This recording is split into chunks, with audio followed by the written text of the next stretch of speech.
Hey, Chief, Yes, ma'am. I got my air filter on my furnace changed today. I finally have heat upstairs. Wonderful.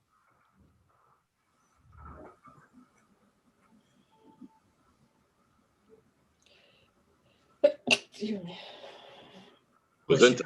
Thank you.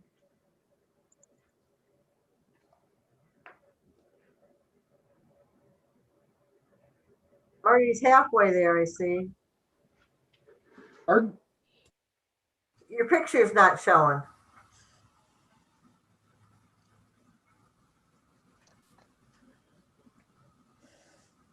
There he is.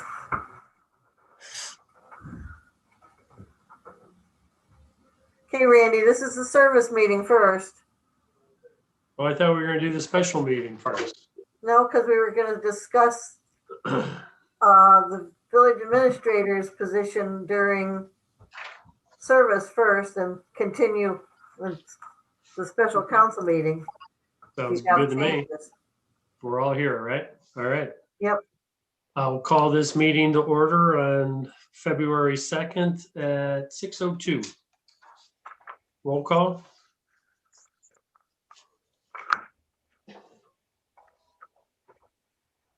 Scott Weaver, Here. Matt Rosalowski, Here.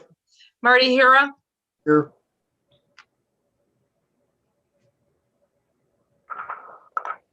Okay. How about Tammy? are you on service? No. Then Oh, service. Okay. Michelle, any citizens?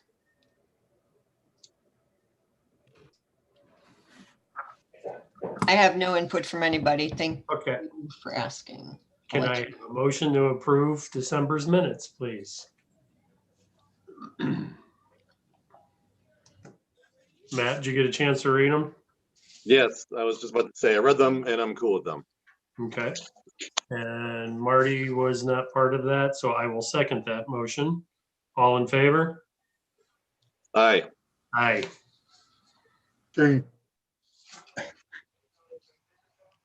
Okay, Linda, do you have a village administrator's report? Yes, I do.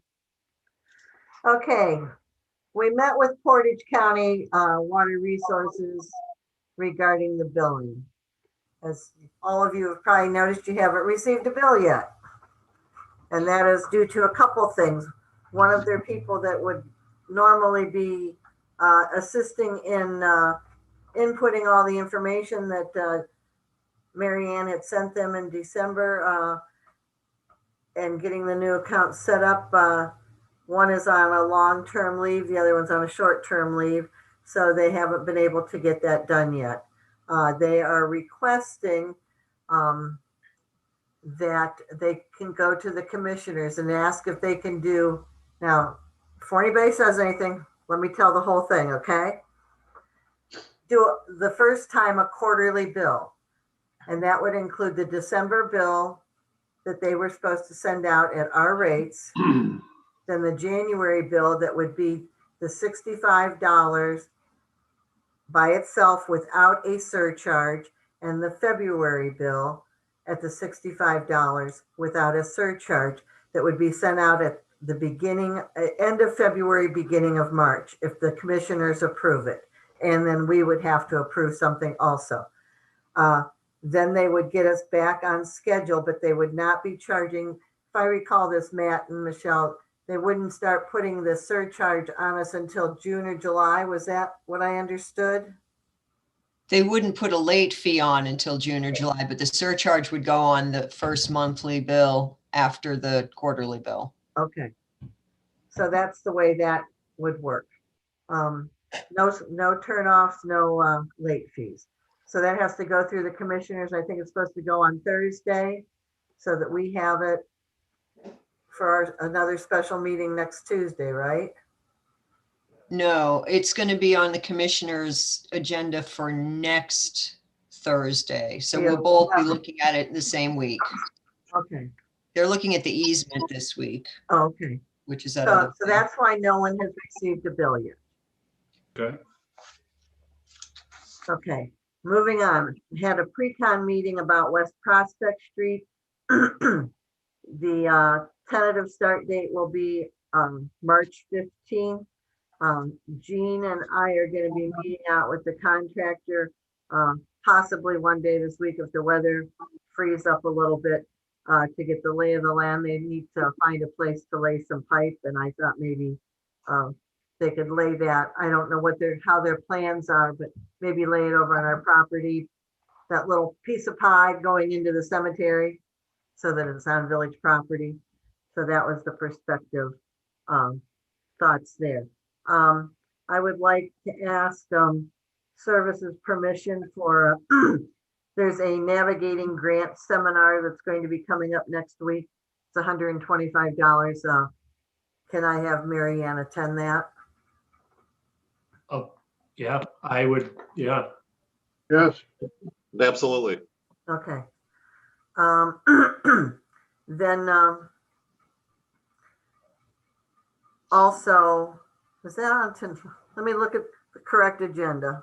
Nope, it's not on tonight's. I thought it was going to be on tonight's, the electric aggregate. For me to be able to sign that. That's on the council agenda. Oh, sorry, I'm getting confused. I know. Okay, I've been meeting with Lori Rader about the electric aggregate that the residents have. It's an opt-out program, Mhm. and that is up in May. So we're checking into that to see if we can get discount again with them. Next one, working on that Dan Tillett grant for the east side of Main Street. I talked with Lisa at Regional Planning, and there is a target of opportunity grant. It's a CDBG grant, which is normally 100% fundable, no match on it, and we would be eligible. But what's the holdup is we're still waiting for a written commitment from the property owners if council so decides they even want to apply for it on their behalf. So as I get more information, I will let you know, but that's where it is now. It's back in Dan Tillett's corner. He has verbal confirmation from Joe Brown and James Mockney, but nothing in writing. Well, we need something in writing before you guys should even consider it. And I have reached out to Senator Cerno's office, but I haven't heard back. We've been working on playground quotes for Bookert Park Phase 2. As soon as I get something firm on that, I do have quotes here if you guys want to hear them, but Mary Ann's still waiting for another one to come in so we can get this project done and behind us. It's just been a nightmare on that. Mary Ann ordered and service has replaced traffic signs at the cemetery and at the canoe turnaround. Got pricing on the volleyball court, but another company that is less expensive is going to be sending us a quote so we can do apples to apples for that. And that's a rotary project.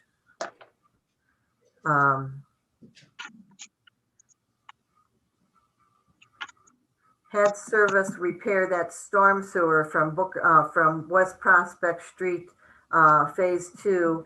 Well, they didn't actually repair it. It was never finished. Our service department was supposed to finish it after that project was done. When they paved and did everything else, they didn't do an access point. And so that has been done, but it needs to be seeded when the weather breaks. Was able to come up with an estimate to repair a storm sewer on Ambler Lane. It's going to be 10 hours labor and $400 in pipe and stuff. Repaired an abandoned storm sewer on First Street. Got estimates on the old chipper and the leaf sucker.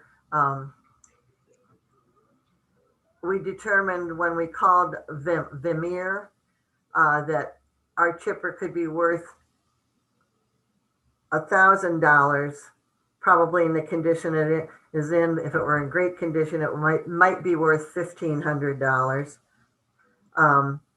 The leaf sucker is also $1,000. I had originally understood that if it was $1,000 or under, that we could do a swap, but apparently we still have to do a bid process for that. So if you guys would approve doing legislation to put a bid package forward to council so we can get that done, I would appreciate that. I would say yes. Matt? Yes. Yes. Thank you. Michelle, Mary Ann, will you remind me of that tomorrow so we can move forward with that? We have a burial on Saturday at the cemetery. Well, naturally, we only have one cemetery. Dave is training Liz to work the mini excavator. The guys have been busy doing a lot of plowing and salting.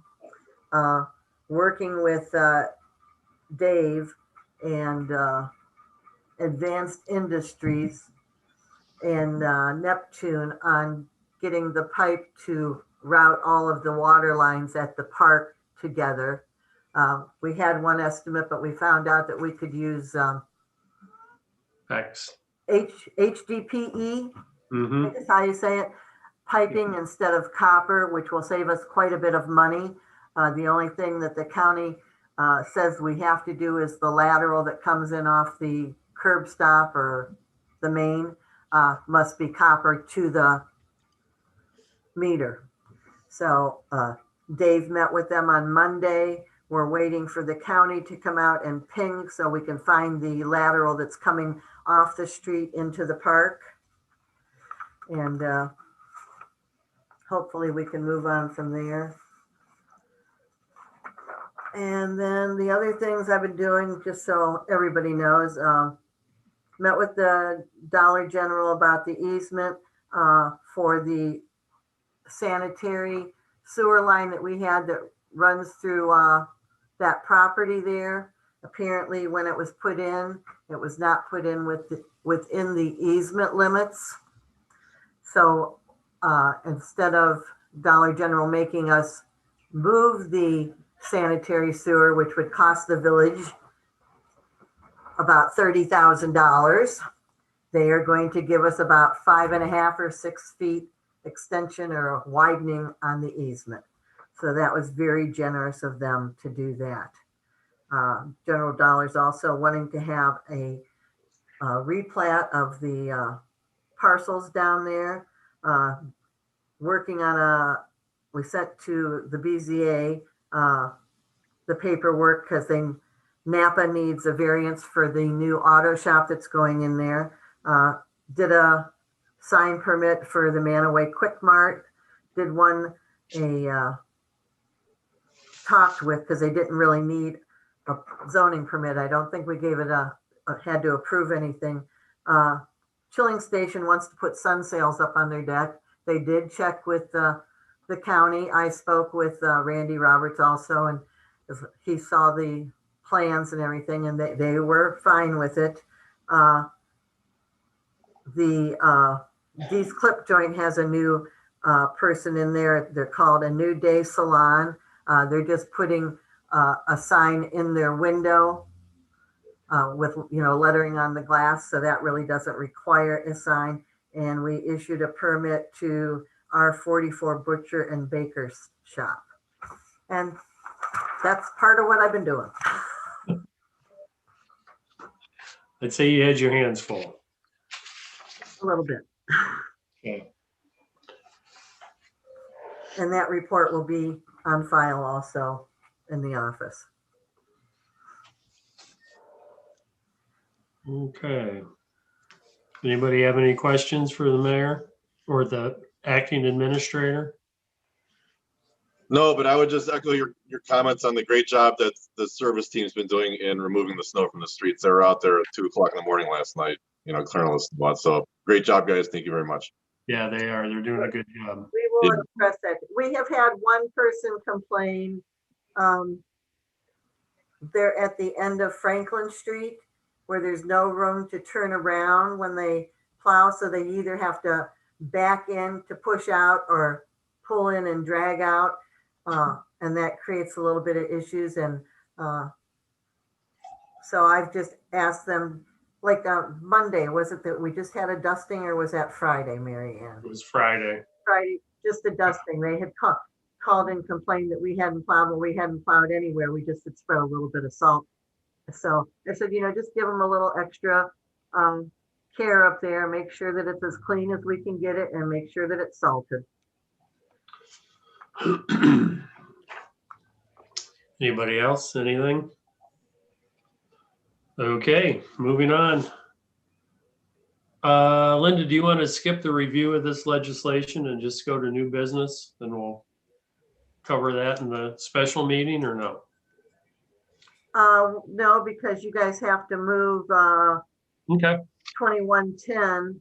We were going to discuss you invited all of council to attend the service meeting to discuss the village administrator position. Hopefully you'll make amendments to it and pass something so we could advertise. Well, then let's do that. Let's review 2105. Everybody have it with them? Yes. Yes.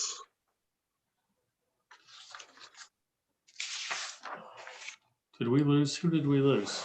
Oh, Ginny's there. I do remember, sorry, Tammy questioning the rental inspector guy.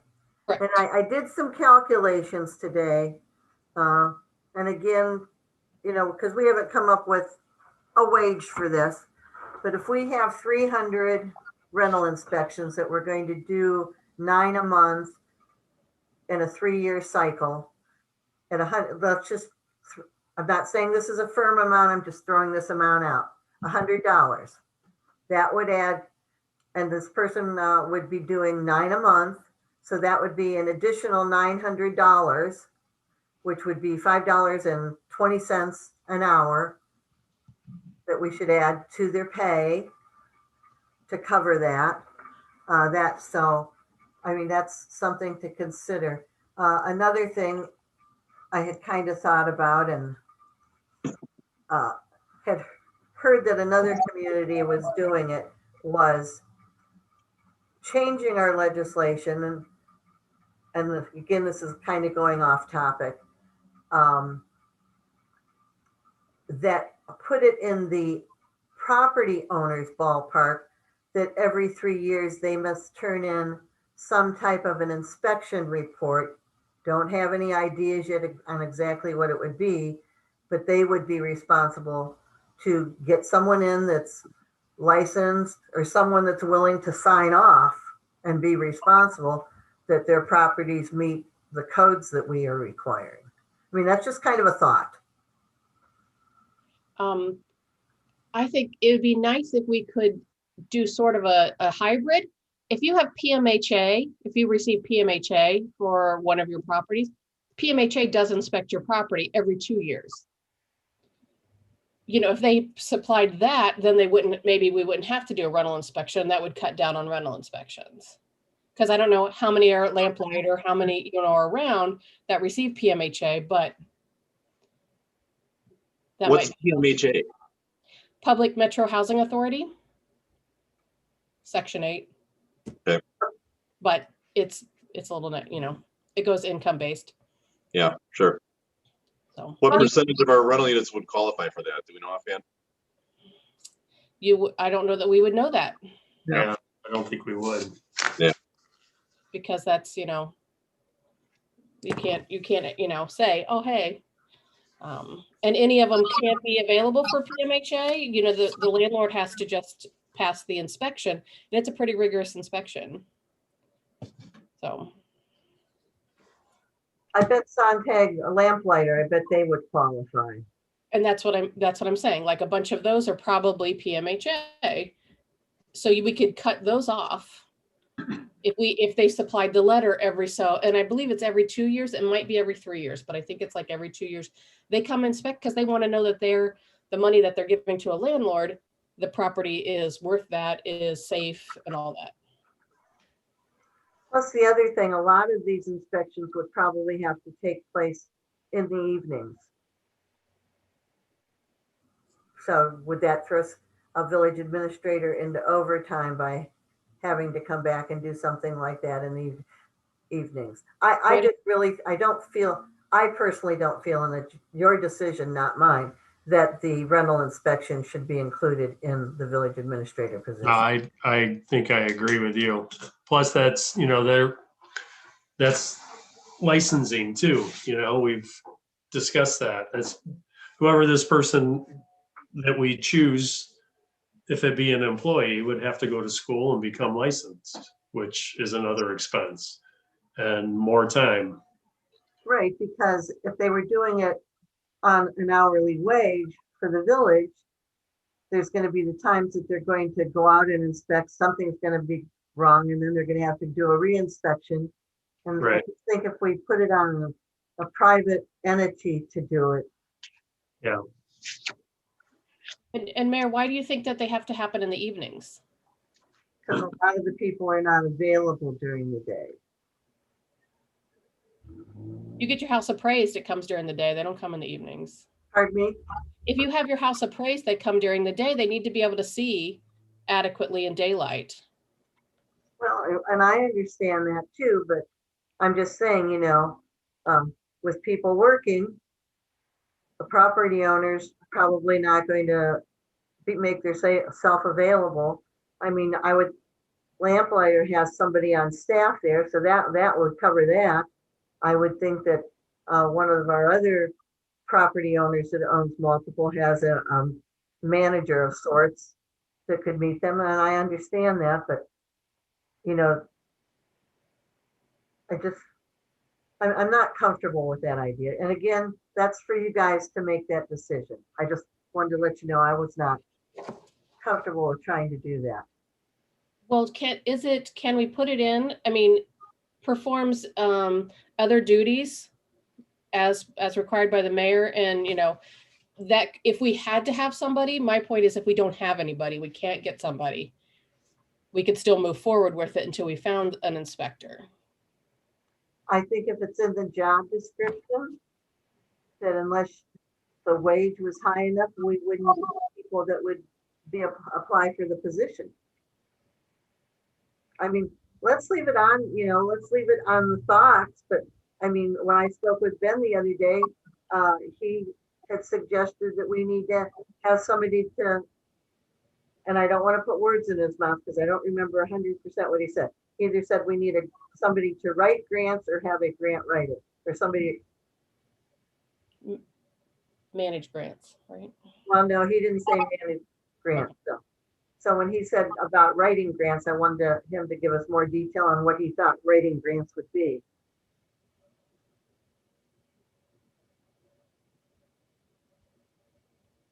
Ben?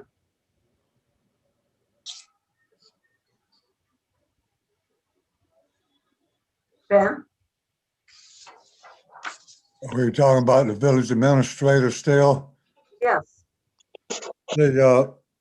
I've got no problem with it. Just my point on the village administrator is this: make sure you get somebody that's qualified. Well, I understand, but then when we spoke the other day on the phone, you had said that you felt you had felt that the person should be a grant. And I don't want to put words in your mouth. You discussed doing grants. Did you mean writing the grants?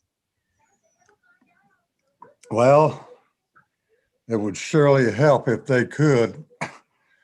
Isn't that in part of this job description? The only thing about this job description that bothers me is that it says here the village administrator may make bylaws. I don't like that part of it because I don't think they should be able to make bylaws without it coming through council. But other than that, I got no problem. If they're going to be the village administrator, they should be able to at least apply for a grant. And that's what I wanted to clarify. I could see where possibly there are some grants that they could apply for to do the application, but then it's still going, I don't want anybody to be misled in thinking just because they wrote the grant that they're going to handle the whole thing, because it would still end up going to CT for them to do the engineering and design and such. There will have to be things like that included into some grants, yes. So I just, I just didn't want anybody to think that we could write a grant of their OPWC definitely would end up going to CT. ODNR would, ODOT ones would definitely go to them. There may be, I think possibly I'm going to look at going to it. There is stuff on some of those grants that's technical that probably the village administrator wouldn't be able to do. They'd have to get help to do. I understand that. Could we have something that says that they're responsible for identifying grants available to the village? Yes, and managing the grants Right. after they're all written. Yes, that's kind of that's in the job description now. Okay. Yeah, ever who gets the job or you recommend for the job, just make sure that they're qualified to do the job. That's what's important. There's a lot to that job than just writing grants. Oh, correct. Yeah, there's a lot to that job: snow plowing, working an excavator, backhoe, digging graves, fixing a shooting grade, repairing a catch basin and stuff. There's a lot of things to that job that's is as important as being able to identify and write grants. Most people could write a grant, but it's the technical part of some of those grants that most people can't do. And I know that because I've helped write them. And again, to clarify, when you read this lengthy piece of legislation, this is going to be an administrative position. It's not going to be somebody out there plowing snow and using the mini excavator and those kind of things. So he would be overseeing the people that do it. I don't think that's correct either. Well, I think they should be able to come out there and help. Well, I just wanted to clarify, Ben, what was in here. So if you have a recommendation to make a change. And if that's the case, I'm gonna vote no on it, because they should be able to get out there and help the people working out there and do the job. Well, Ben, as you can see from my 2-page village administrator report, I haven't been out there digging with them because I've been handling all the paperwork that needs to be done. And I've been putting in an excess of over 40 hours a week since the 15th.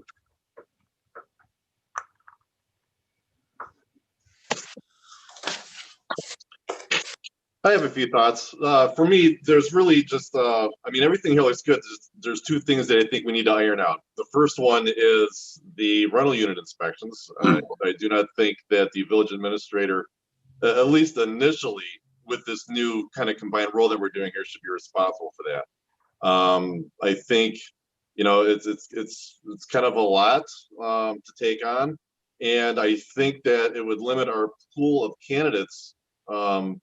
If we put that responsibility in the job description, and I think that person has to be comfortable with going into rental units into that type of environment. It could be kind of you don't know what they're going to have to walk into, per se. So so I think that needs to be more of a specialized type of person that would handle that, instead of like something that our administrator would just handle as an additional responsibility. And again, they need to be licensed. Yeah, there's that too, right? So there's that. I have more questions about the whole rental unit inspections, just from my ignorance on the whole something, but, we could take that offline or whatever. The second thing is the grant writing. We do need a grant manager, and if it's in here, fantastic. I didn't see where it's at in here about managing the grant, so. I'm sorry, what was that? I'm not sure if we put in here managing grants. Yeah, or just grant related functions, But again, that's why we're discussing it, that we could amend things. Yeah, but the administrators should most certainly at least manage the grants, and if they have the ability to, help write some of the less complicated grants, so be it. I'd like to think that the person that we hire would have an interest in doing those things, writing the right. So Right. So those are my thoughts there. Other than that, I think it looks pretty good.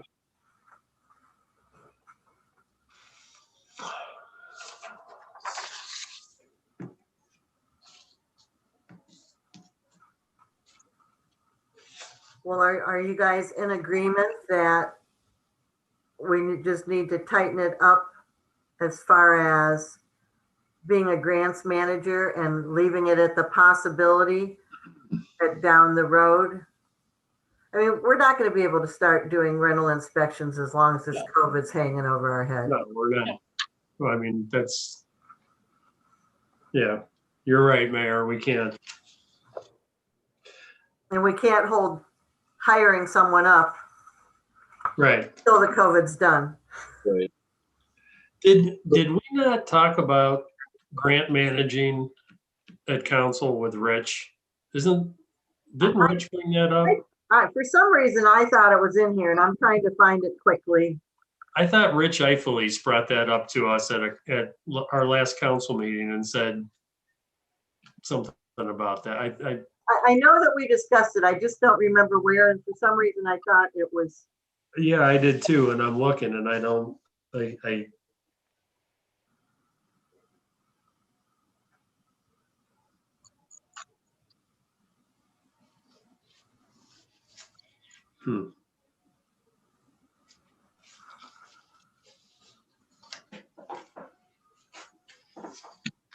Michelle, can you do your word search and see if it's in here?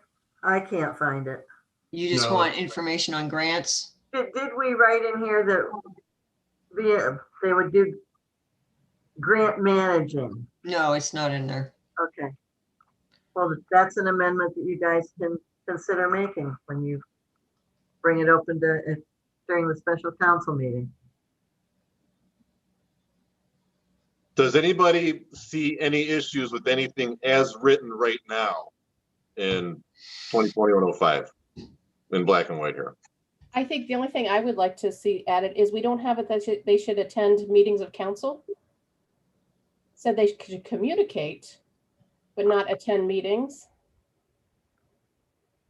Oh, well, I guess that was kind of a given because the village administrator has always attended council meetings. Well, except for one, that he was excused from it and I gave his report. I thought there was something here that said they had to attend meetings and such. They have to communicate on a regular basis to advise of project status and accomplishments, and when required, prepare written reports. But it doesn't say anything about attend meetings of council with like the right to take part in discussions, but not a voting right. Right. It's on what, second page of Exhibit A at the very bottom. Mm-hmm.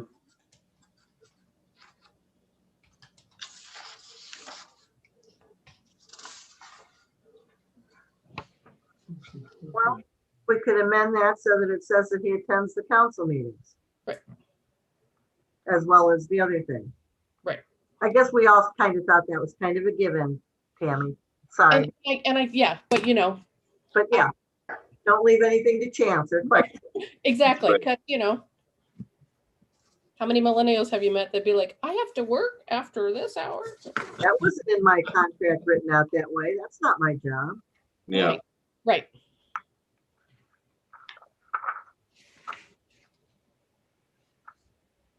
Otherwise, Matt, I'm good.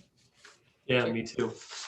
Yeah, and I think the administrator should be able to make their bylaws for quote unquote the areas enumerated above under his or her supervision. You know, they should be able to manage their own department, you know, to a certain degree. That's pretty reasonable. And I take it as meaning bylaws that they could give them instructions, like don't discuss village business out on the street corner or any local establishments, those kind of things. You know, I don't think it means, Doesn't mean ordinances. right. Right. There's a difference between. Managing your own. Yes, I don't think it has, I mean, when you have employees, you have the way you do things and you let Yep. your employees know. Yep. I mean, I can't imagine there'd be too many. I think we've pretty much handled 90% of it in the employee handbook of what's allowable and what's not. Right. Yeah. And Tammy, it does say it performs other related duties as assigned by the mayor. That is Right, in that's the- what I'm, yeah, I think that covers it pretty much, you know, that- every, that covers it. So just kind of just thinking ahead here, I get this crystal ball. So let's say duties are added to the position, like you know, rental inspections and that. Is there a mechanism in here to increase their pay? And they're like, again, going to the black and white thing, you know. I thought like, so again, somewhere that's, I got so many documents here, but I thought it said like, you know, like wages are always reviewed after a certain period of time, like upfront, like during the, you know, Like evaluations. yeah, thank you. I'm like, what's the E word? Evaluation period. Yeah. So I just want to, again, make sure there's, You start out as low as you can get and then negotiate from there. right, isn't that If something we you can know, bring up you to council? negotiate up better than you negotiate down. Take the lowest thing, start off with, and then go up. You have to. Right, and after we get this passed, then we'll have to discuss again the pay scale for Yeah. this person. Right. But let's get this part ironed out and then,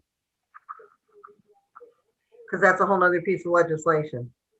okay.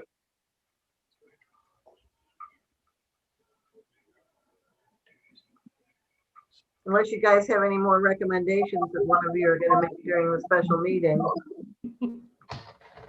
We can probably move on to the next piece, Brandy. Yeah, so just a quick recap here.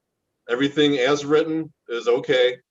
We're not going to do running unit inspections, and we are going to add in grant managing and Yes. potential authoring of some grants if they're not And that. and 10 council meetings. Yeah. Yep. And attend council meetings. Well, I think that's kind of covered on the first page.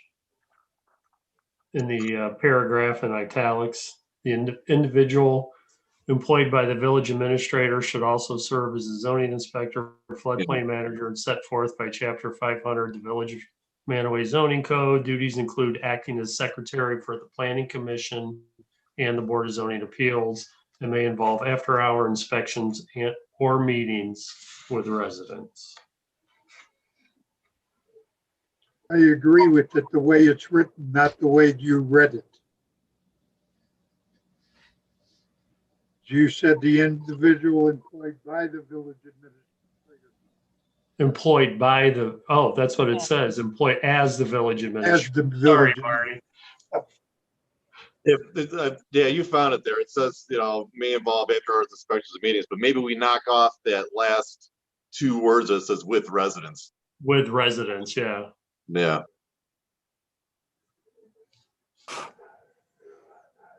But again, it says may, and I think it should be will. I Well, can't let's just find a way to put in, yeah. It will be a resident, Tammy? No, will attend meetings. Yeah, will I attend think meetings. Not yeah. may Right. involve after hours. It will involve after hours meeting, you know, inspections or meeting. Or I guess then you have inspections. I can't disagree with that. Like service and council. Yeah, right. Yeah. And planning. And planning, right, yeah.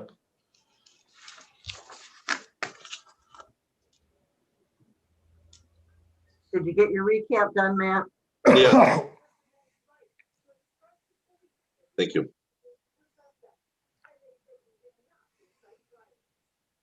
Okay, anything else to add? Sorry, just words have meanings. That's why I hate well. Yeah, no, that's why we're doing it. Words have meaning.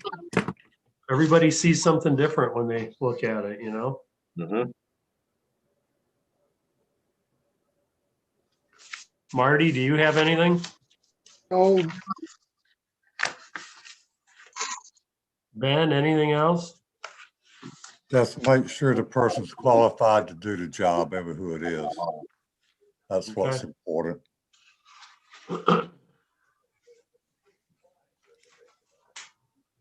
Mayor, are we just moving on? Yes.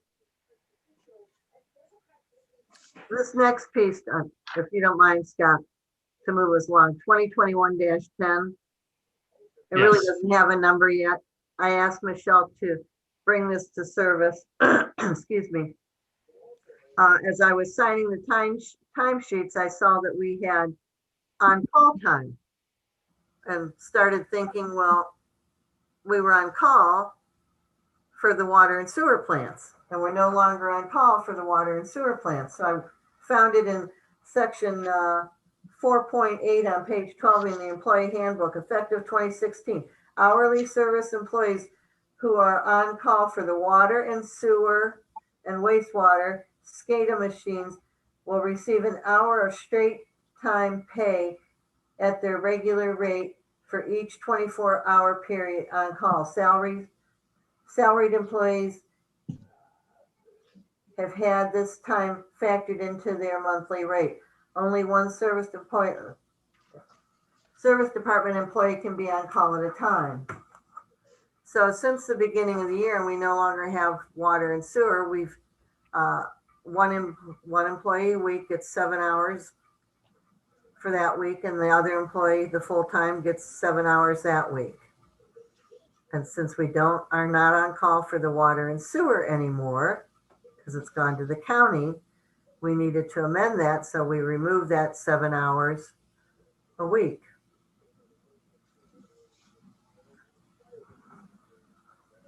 Effective January 4th. Okay. So, and so by passing this, I don't know, Michelle, did you make it retroactive? I can't remember when I read it. I didn't make it retroactive. I can. I recommend that it be retroactive, that we remove it. And also, just to make you guys aware, well, first, if you want to move that forward to council, if you do that amendment, if you'll want to move this piece of legislation to council. We need you need a motion to do that? Because it's a new piece of legislation. Okay, I will make that motion. Second. Matt, second. All ayes? I, Aye. Aye. Thank you. And I also wanted to bring to you guys' attention that on page 10 of the employee handbook regarding comp time, it said all records for comp time shall be kept by the department head and turned to the village clerk for approval and payment at the end of the period, each pay period. This is for all employees. No employee may accumulate more than 40 hours of comp time. Comp time in excess of 40 hours shall be paid out to the employee in the next week's paycheck.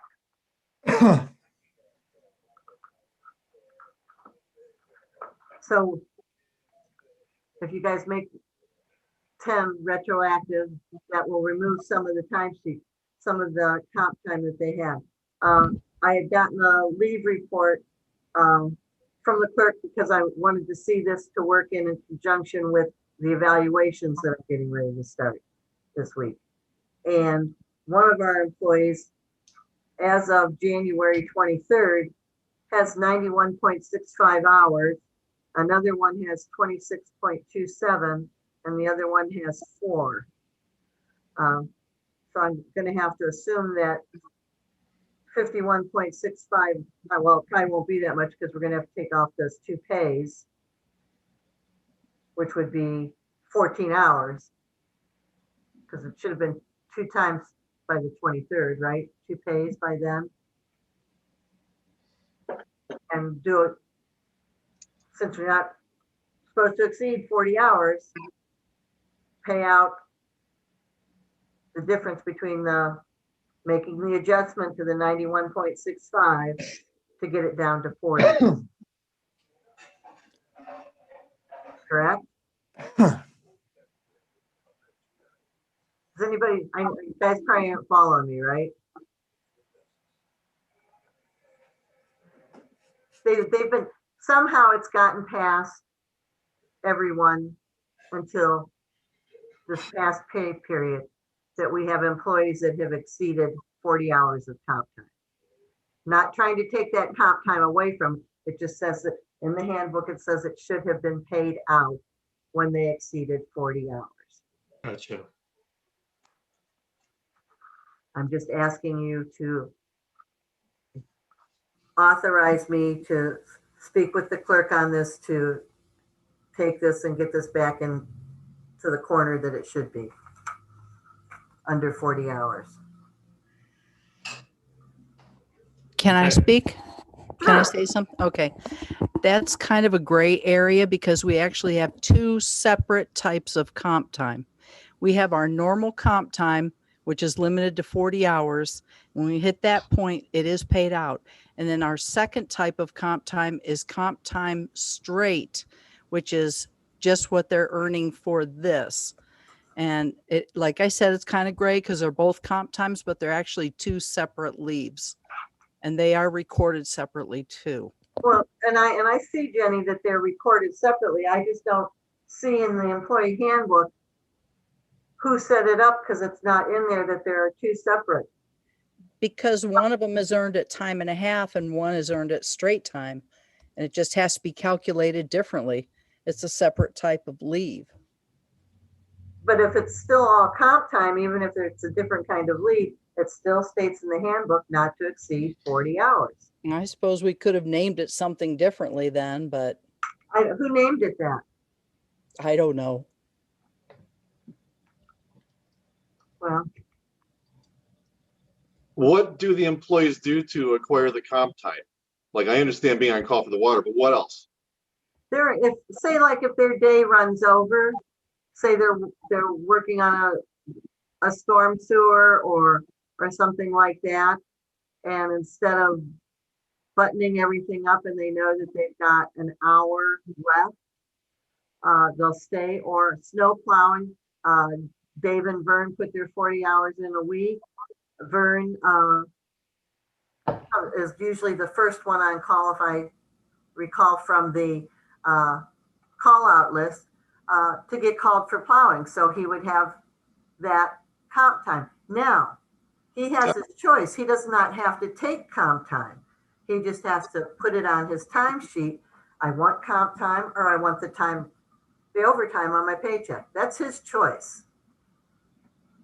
It's not our choice to tell him he has to do that. We would have liked it if they do that, but it's their choice whether they take overtime or accumulate their comp time. Okay. Just one, so that's for overtime. Is there any other thing like again, like being on call, any other extracurricular kind of thing that they get comp time for? Basically, it's overtime. We've always encouraged them to, when our money was really, really tight, to take comp time. And that's just how it's happened. But the comp time, just to be on call for the water and sewer, I agree that it's separate. I did not know, because I haven't gotten one of these reports for a while because I wasn't the village administrator and hadn't asked for it for quite a while. And it might have been there the last time I saw it. I guess I might not have looked at it that way. You know what I mean? Yeah. Mayor, I have a question. I'm sorry, I'm not in this meeting, but why isn't it, if it's time and a half, why aren't they getting an hour and a half time, regular pay, comp time, instead of time and a half? Why is there a second record? Because some of them say, I'm just gonna take 80 hours, my regular 80 hours, and my overtime, I'll roll into comp time so that I have days off later in the year. Right, but it should be, that comp time should be calculated at an hour and a half, not at an hour. At It is calculated an hour and a half. Okay, so then why do we have two records? Mayor, can I hop in for a second? Sure. I know what Tammy's trying to ask. Tammy, for comp time that would normally be overtime, it is calculated at time and a half. What Jenny's talking about is the straight comp time. It's not physically hours worked. They're earning it at a straight time for like this on-call.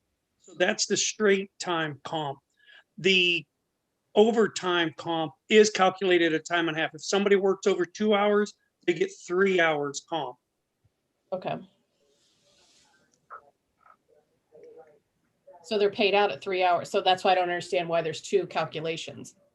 Because one is work that was physically done and the other was on call that they didn't have to come out. It was a non-physically worked earned comp time. Well, I guess I have a question then. If that time and a half became 3 hours when it got rolled over into comp, then I don't understand why we have to have two accounts like Tammy. It could have all been rolled into one. I understand from an accounting standpoint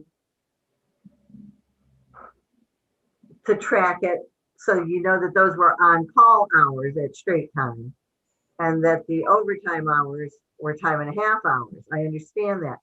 But again, because you're not supposed to exceed 40 hours, it should have all been together. And then this wouldn't have happened, that now we have to pay somebody out 50 some hours and a paycheck to get him under the 40 hours. Okay, so if I understand it correctly, so there's two buckets of comp time. One's time and a half, one's straight time. The time and a half bucket is acquired from doing physical labor. If they're working in the sewer, overtime, stuff like that. If they're on call, not doing anything except for being on call or things like that, then it goes to the straight time bucket, if you will, right? So the question is do we have the straight time bucket anymore since they're not going to be on call? Are we just back to having one, like, you know, Yeah. just one? No, They'll be on call. another situation that could come up and has come up is, I'm just going to use Joe for an example. Say Monday he was sick and he didn't come to work, but Friday he got called in, for 2 hours. He hasn't physically been here 40 hours. So he says, I just want to take that 2 hours as comp. I could not pay it as time and a half because he was not physically here 40 hours. He was off Monday. So in something like that, then I would log that as comp straight. Makes sense. And I understand what you're saying, Jenny. I just don't see where there needs to be a gray area and two pots. It should all be in one and track whether it was straight comp time or not. Again, not to exceed 40 hours. The way I'm looking at this leave detail, we have two different accounts that each can have 40 hours. It ended up somebody getting 91 hours. And I wasn't aware, and gosh, I'm just the mayor, that we had this time and a half comp and straight time comp separated like this. It's been like that for a long time. Yep. And you used to get that report all the time. A year ago, you requested it a lot. Wouldn't that get messy if it was all in one bucket? That's why it's separated. Even if you leave it that way, between the two, they should never exceed 40 hours. Yeah, what's the mechanism that triggers that it's exceeded 40 hours? Usually, once each one has 40 hours, I just have to pay it out, which I had to do every pay period for probably the last couple of months at least.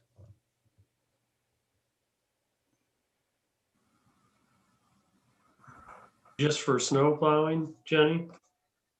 Could be a variety of things. Maybe, they get called in for something else, or just they work their regular 80 hours and they've already maxed out their comp time straight, then I just have to pay it. That's in the handbook. But Jenny, you're saying you wait until both buckets on somebody is 40 hours, but then you pay out whichever one? Yep. So not combined on that person. No. Oh, it's not combined. So it's either time and a half, 40 hours, or straight time 40 hours. Yes. Okay. But when she calculates the comp time, and correct me if I'm wrong, the time and a half, that hour and a half becomes 3 hours of comp time. So that changed from time and a half to 1.5 hours of time and a half to 3 hours of straight.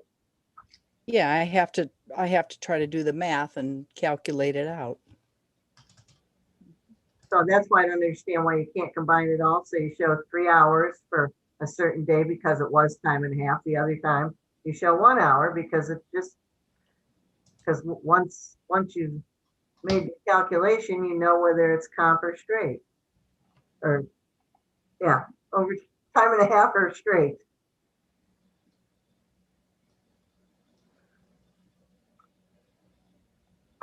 But back to the main issue, we got somebody at 91 hours and we got to pay them 51 hours. Well, first you guys have to, when we do the legislation, amend it so that it goes retroactive back to the first of the year.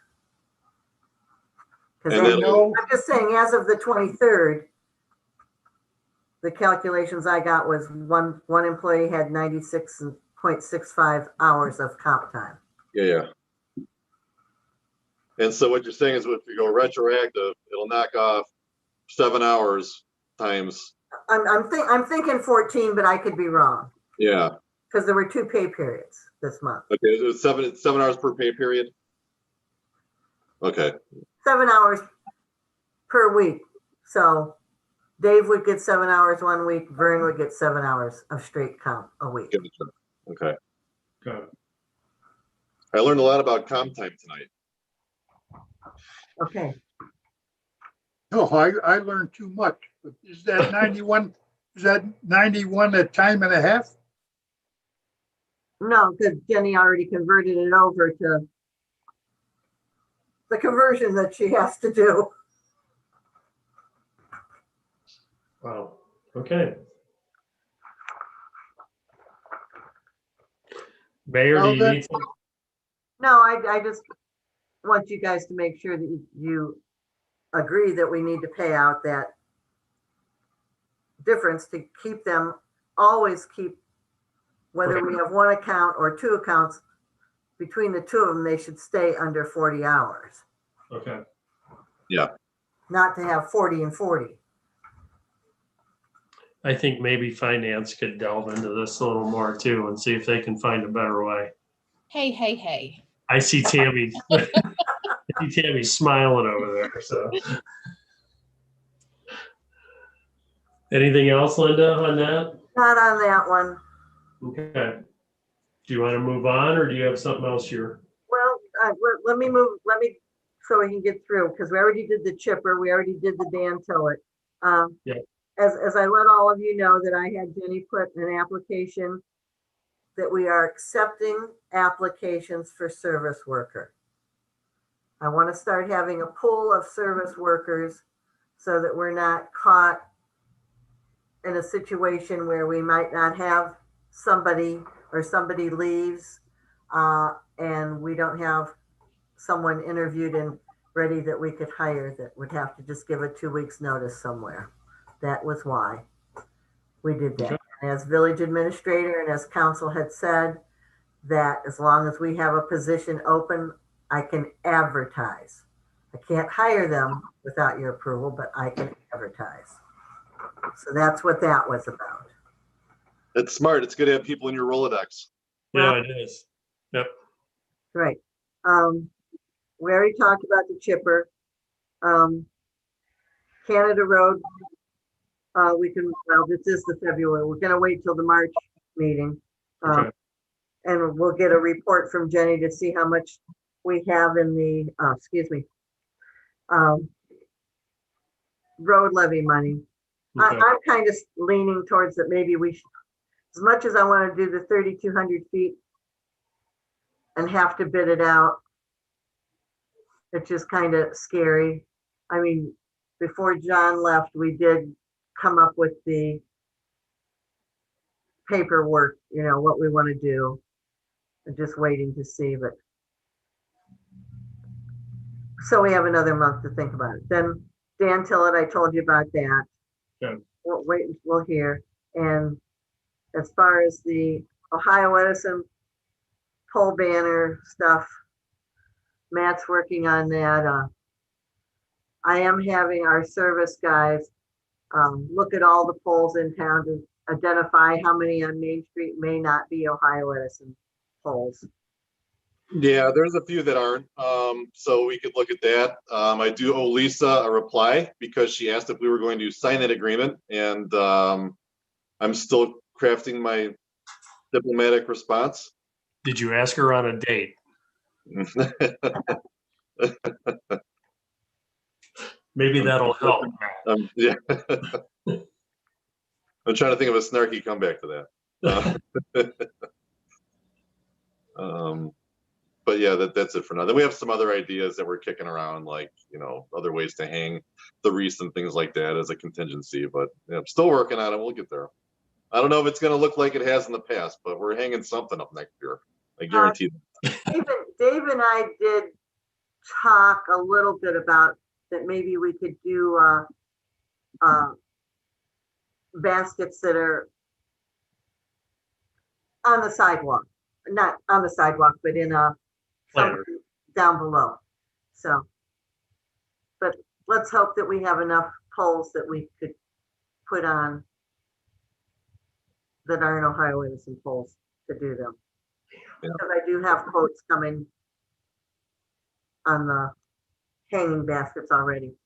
Yeah. I just hate to not have the flags. I mean, we'll have to tell the American Legion that they can't do that, but let us see what we can do.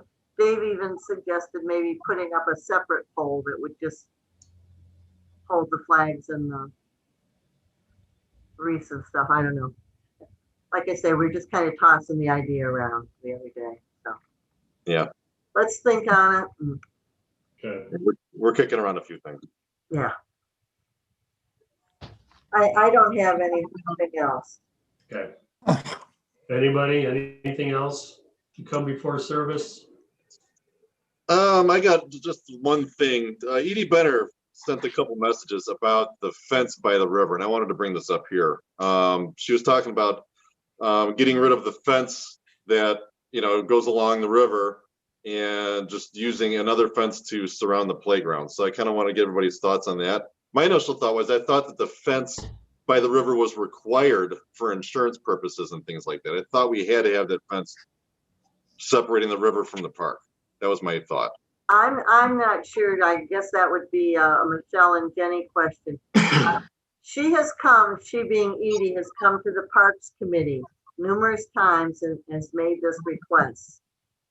And she has been told that when and if we decide that we have the funding to surround the playground with fencing, that we would consider removing the fence along the river. The fence along the river, I mean, not all kids are in the playground. What's our liability if we don't have a fence there and someone's child goes and jumps in the river? Now, I do realize that they could go over by the canoe side and get there just as easily. it's also a deterrent for the benches and picnic tables that have already been thrown in the river. That fence is, and it's probably the same fence, has been there the whole time I was growing up. And Marty, correct me if I'm wrong, Parks was pretty much standard on, they did not want to remove the fence at this time. That is correct. And when Edie first brought it up, she just wanted that fence eliminated. And we told her we wouldn't do that. So then she came up with the idea of just putting a fence around the play area. But I think that fence was up when the road used to go around the back of the park. Mm-hmm. And that was the reason for the fence, so the kids couldn't run out into what was then the driveway. Yeah, so Matt, we've discussed this for as long as I've been on parks, and the answer is still no. Yeah, that's cool. Because until you have a child, until you've like been watching a grandchild and you see them take off, yeah, it's not happening. Not until there's something around that playground. Yeah, no, I agree. Yeah, I just wanted to bring it up here just because, I've received a few messages on it. Huh. And quite frankly, I mean, I'm looking at Mary Ann's email here from the OPRM risk management, where how they took the pictures of a few of the issues that we have in the park there. And we got some bigger fish to fry there with some of these pictures here. Right. Yeah, we do. Like that chain, that chain link tripped me out. I was like, whoa. Yep. We need to take care of that ASAP. So, okay, Are you talking about the picture with the chain that's worn? yeah. Those are already we're gonna be taking care of that. So Yeah. don't freaking out over that. Oh yeah, but still, it's shocking to see the picture. I'm like, wow, how old is that chain? Real quick, what's the issue with the merry-go-round? The mulch underneath it, because there's a wear pattern, goes right down to hard dirt, and they sell mats that can go under there for a circle.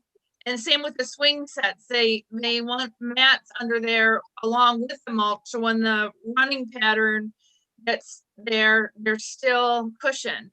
But we need to maintain it better and rake the mulch so it's even more often. Okay. So that's the issue with that. Right. I just want to make sure that the merry-go-round itself wasn't the issue. I'm like, every child should have an experience on a merry-go-round. Well, No, that's pretty new. You would think that the merry-go-round would be the issue as kids. I don't know. I used to go flying off that, those things, right? No, we just put that, Marty, when did we put that in? 3 years ago? 2012. I think I looked it up. Oh God, was it really? We had one for 100 years. And then someone told us that we weren't covered by insurance and we had to remove it. And that's why we have a new one. And Okay. it's still one of the main attractions down there. Yes, it is. So we have money in parks improvement that we can use to take care of these risk management things. I think we have till April. Yes. Yeah. Sometime in April to get it done. And we've shared the list with Dave and crew, so they're aware of that. And they can probably do some of that in conjunction with not the funding, but when they're down there working on the Booker Park Phase 2 things that we've been discussing. To get back to the fence though too, Edie has always wanted all of that fauna, is that what it's called? Fauna and flora that is along the fauna fence area. Poison ivy and poison oak. Look at our zoning book and our codified, because again, it's in the floodplain area. We're restricted on how much we can trim some of those things back. So that would still have growth there. Even, it wouldn't be mowed down. So, okay. Okay, cool. Thank you. Uh-huh. Okay, is that it? Tammy, do you have anything? Marty, do you have anything? Nothing. Ben? Nope. Motion to adjourn the service meeting at 7:10. So moved. Second. All in favor? Aye. Aye. Okay, Linda, Anybody have to run from the room for a minute? Or should we just get going? keep on going. Okay. Like to call this special council meeting to order on February 2nd at 7:11. We'll forego the pledge of allegiance. Roll call, please, Jenny.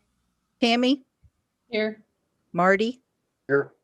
Ben, There, Matt, Here. Scott. Here.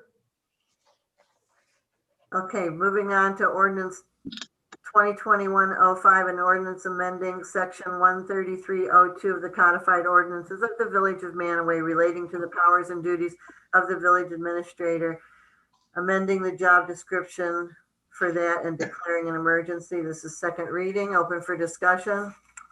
God, we just spent about 45 minutes on it already. And now we have to make any amendments that were decided in service at an actual council meeting. I think Matt has the synopsis, right? That he can just read off what we're doing and Yes, what we are going to do is not include the responsibilities for rental inspections. We are going to include the responsibility of managing the grants and with the potential for writing some of the less complex lower level grants. And then we are going to change the language to say that the person that's going to be the village administrator has to attend meetings in the evenings. Can I make one suggestion here while we're making amendments? Yes. To make it so, I like the language assists in grant writing and management. That leaves it open for CT, and obviously there's some component of grant management, like the finances, that the clerk treasurer has to take care of and wouldn't be appropriate for the village administrator to be taken care of, but there's probably a lot of the management that could be the village administrator. So perhaps assisting in both components would be a good compromise. I'm good with that. Sounds good. Yes, okay. Assisting grant writing and management, attending all council meetings. Will involve after, sorry.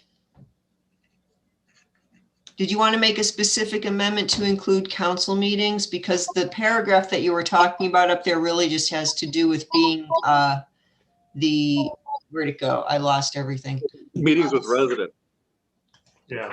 Yeah, I'm Right. okay with that. I would say leave that one as it is and add another sentence that specifically spells out council meetings.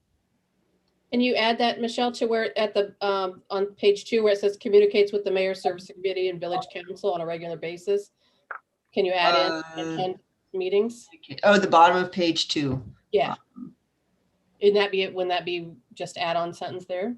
Sure. Attends all council meetings. Well, it would need to be service and planning too, Michelle.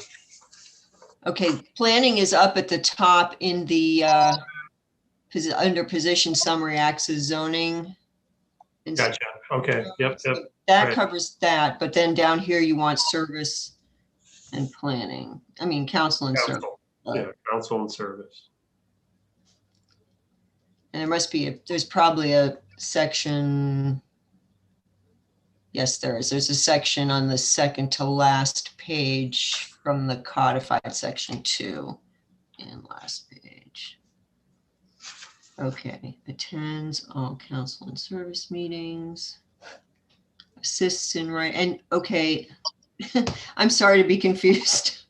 Back up to the first individual employed as village administrator shall serve as zoning inspector and floodplain, et cetera, et cetera. Were you gonna make some amendments to that paragraph? Like With residents was they were talking about striking the last 2. Striking. Yeah, Just but if we're gonna put in council and service, I think we can leave that in there. Leave it alone. Yep. Okay. Yeah, leave it alone. Just, yeah. Okay, Just add another okay, sentence. so we can leave that paragraph on. So we're really just adding grant writing, management, attending council and service meetings. Mm-hmm. Cool, okay. Then I guess if somebody makes the motion to amend it, that would be great. I'll make a motion to amend this. I'll I will second the second motion. Tammy, Yes. Marty, Yes. Ben, Yes, Matt, Yes. Scott. Yes.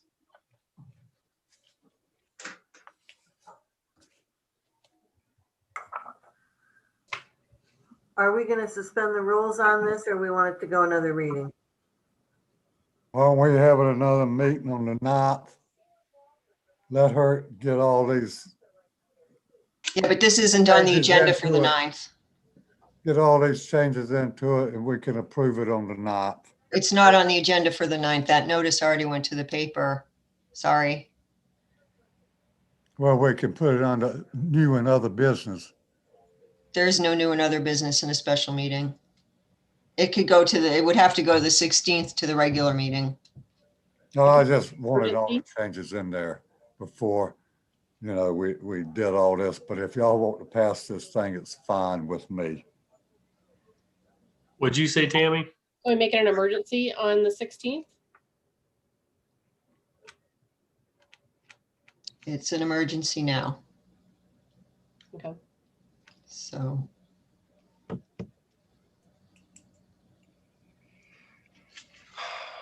I'm okay with waiting. You're okay with waiting? I'm okay with waiting. Wait till council? Yeah. Okay. I'm weighing it out. I'm like, What was that face? Okay, so we won't be advertising until after the 16th if you guys approve it then. Okay.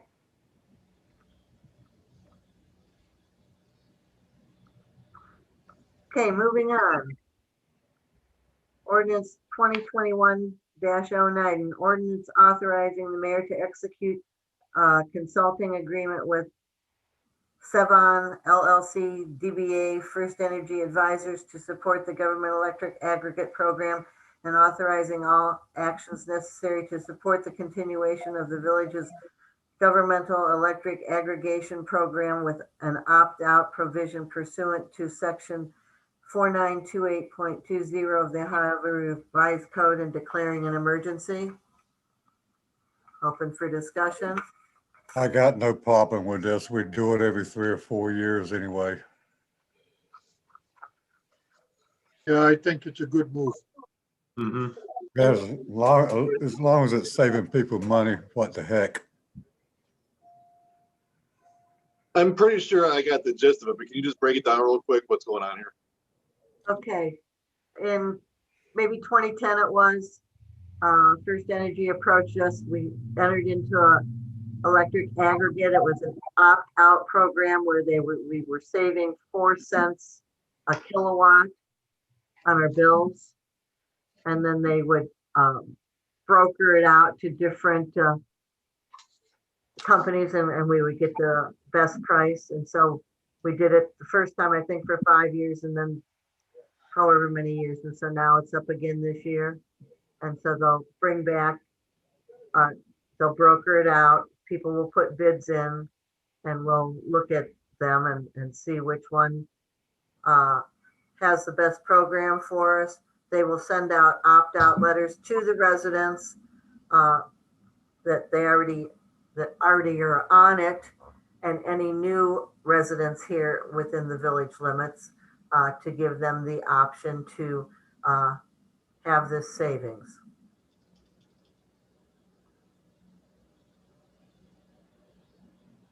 If you look on your electric bill on the side where it says how many kilowatts you use, down below there would be a section that has this, the name of a company, I can't remember what it is right now, that shows that you're enrolled in it. Tell them that we'll sign their agreement if they strike the indemnification clause from the pull agreement. Not their fault. I was thinking the same thing, but that's Edison. That's not. I wasn't sure how they all kind of First Energy. combine. Like you got Ohio Edison, First Energy. I'm not sure how that works in the back end, but my thought is, man, you got to hold them over the fire for this one. Yeah, there you go. Yeah, no, but yeah, I'm cool with this. So motion. Linda, do you need our blessing to talk to them? You need to suspend the rules and pass this so I can get this back to her tomorrow. I When's will it due?